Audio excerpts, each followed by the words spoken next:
Welcome back dito sa channel natin. Andito tayo ngayon sa May Ortigas Center. Iba't iba mga developments na ginagawa dito ang bibigyan natin ng update. Ito na pala, tapos na yung ginawa nila ng mga traffic island dito sa may ADB Avenue.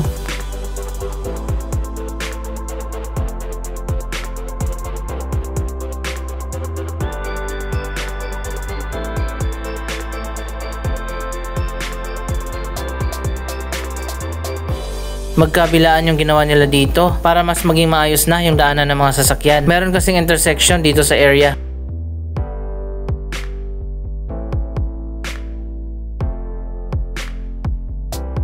Ito na ngayon ang The Galleon. Ito ay project ng Ortigas & Company. Isang office tower at isang residential tower ang tinatayo dito.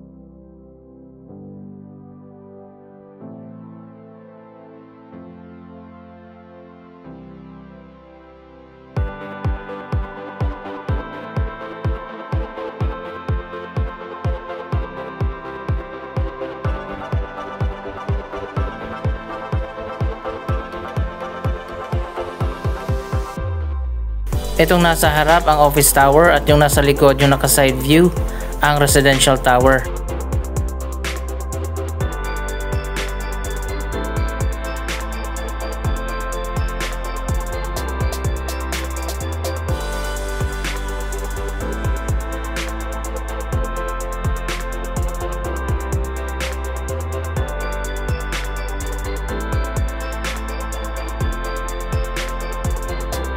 May isa pang raised crosswalk na itinayo din dito sa harap naman ng the podium. Instead na maglagay ng traffic light, ganito na lang yung itinayo nila kung saan na nagsuslow down ang mga sasakyan.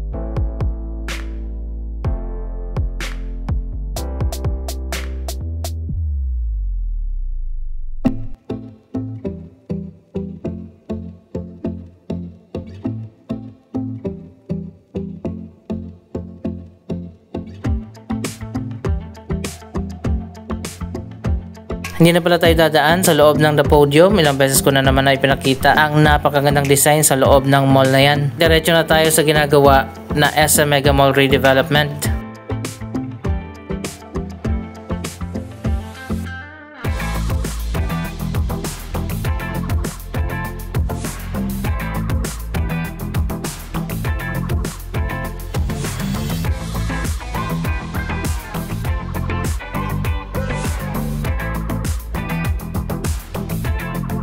So ayun guys, nandito na nga tayo sa likod ng SM Mega Mall Building A. Hindi lang renovation na ginawa dito, kundi major redevelopment talaga. Ayun, makikita nyo naman, dinidemolish na nga yung buong parking area ng Building A.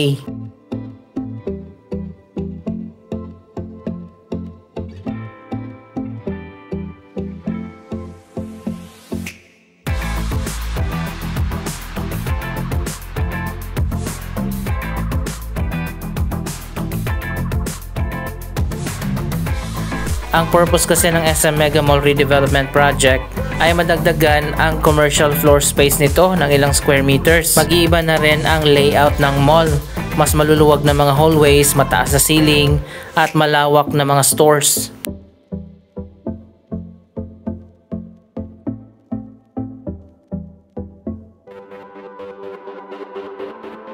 So ayan guys, makikita nyo naman, dinidemolish na nga ang parking building.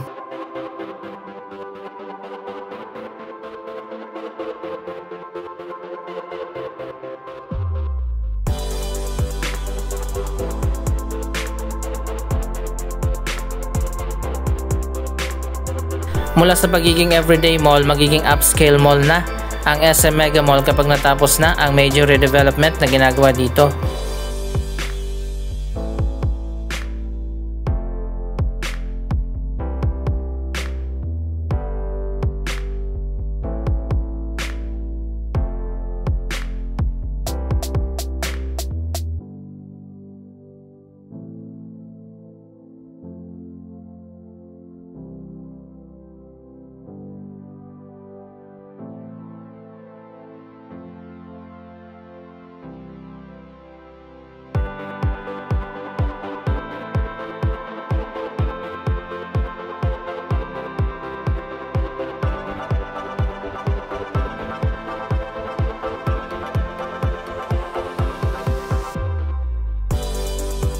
Sinarado na nga itong kalahati ng Building A, kasama na yung malawak na food court dito sa ground floor.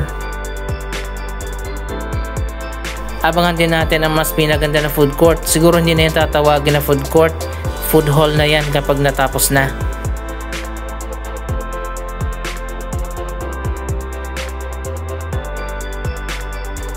Mula sa ground level hanggang sa 5th floor, sarado na nga yung area na yan para sa major redevelopment.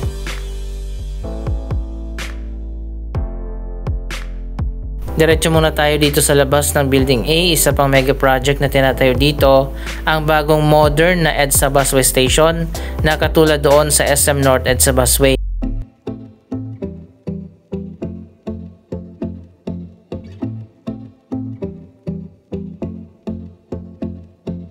Ito na nga yung location kung saan itatayo yung mga poste, yung mga hagdanan at elevator para sa EDSA Busway Station. Malapit ito sa EDSA entrance ng Building A.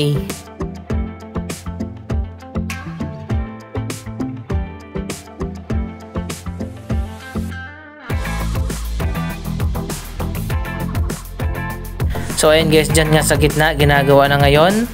Ang elevated walkway ng modern EDSA Busway Station ay tatawid dito sa kabila.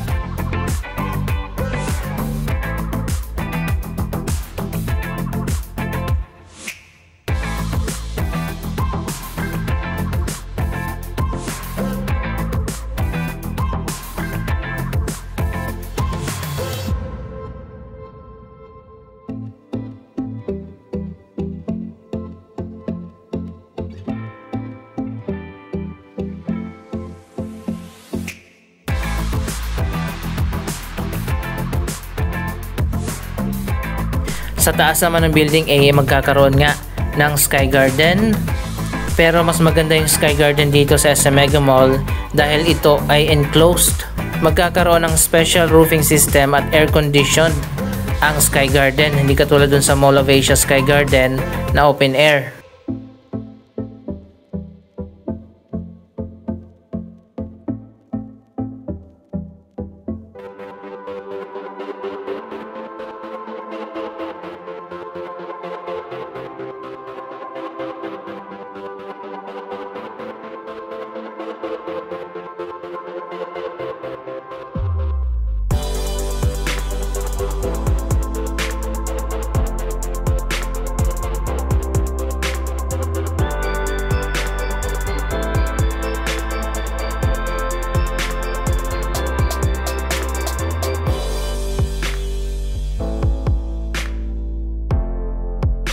Ang bagong Ortigas EDSA Busway Station ay pinatayo mismo ng SM, katulad din doon sa bagong SM North EDSA Busway Station.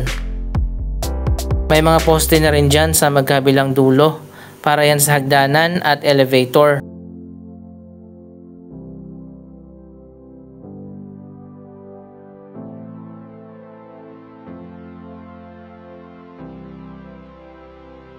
Doon naman sa kabilang dulo ang sakayan at babaan ng mga commuters at magkakaroon din dyan ng walkway papunta doon sa drop-off area.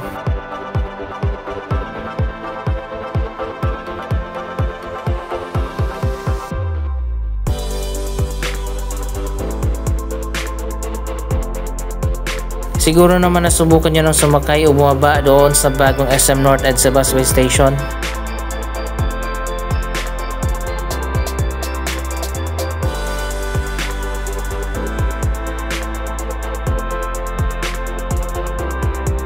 Sa tingin ko ganun din ang magiging design. Magkakaroon dyan ng elevated walkway na covered din ng glass.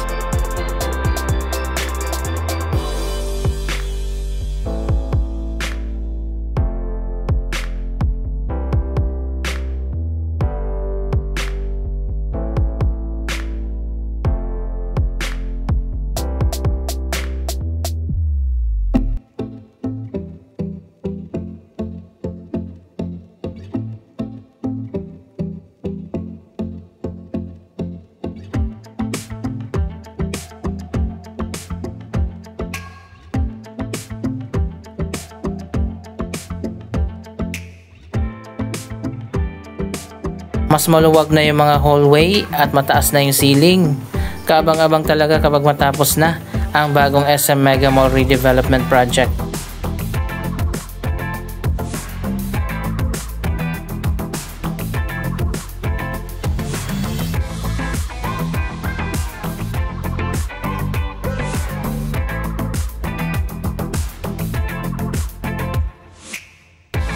Matagal pa bago matapos ang proyektong ito dahil nga by segment ang gagawin dito. Habang ongoing ang major redevelopment, bukas pa rin ang ibang bahagi ng mall.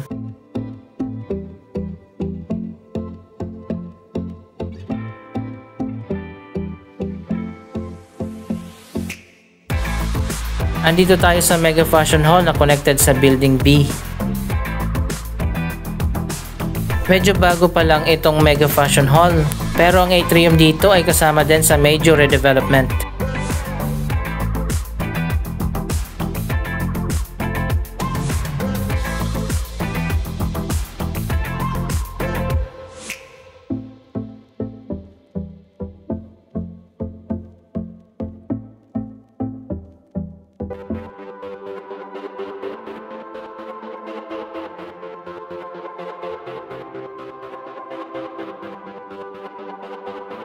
Magkakaroon ng major transformation itong atrium ng Mega Fashion Hall.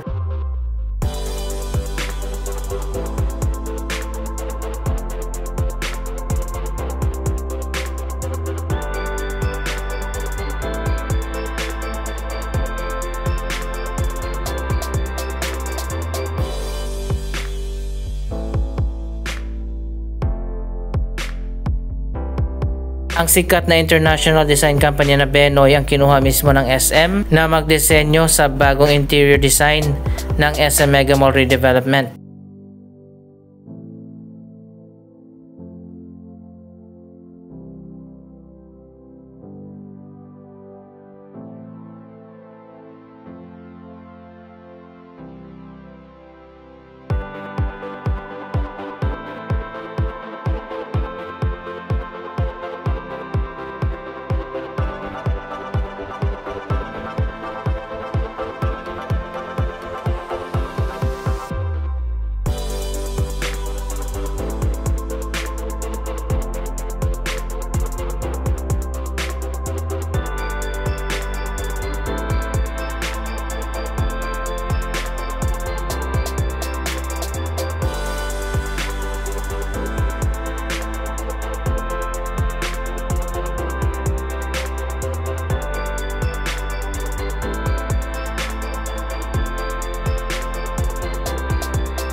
Siguro unang gagawin ang Building A, tapos kapag natapos na yan, isusunod naman ang Building B. Pero matagal pa yan kasi nga ang Phase 1 ng SM Mega Mall Redevelopment ay naasahang matatapos sa year 2027 pa. Building A pa lang yon. Natapos na nga ang major expansion at renovation ng SM Mall of Asia. Kaya naman sa ngayon, dito naman sa SM Mega Mall. Siguro naman ang susunod na gagawin ay SM North EDSA.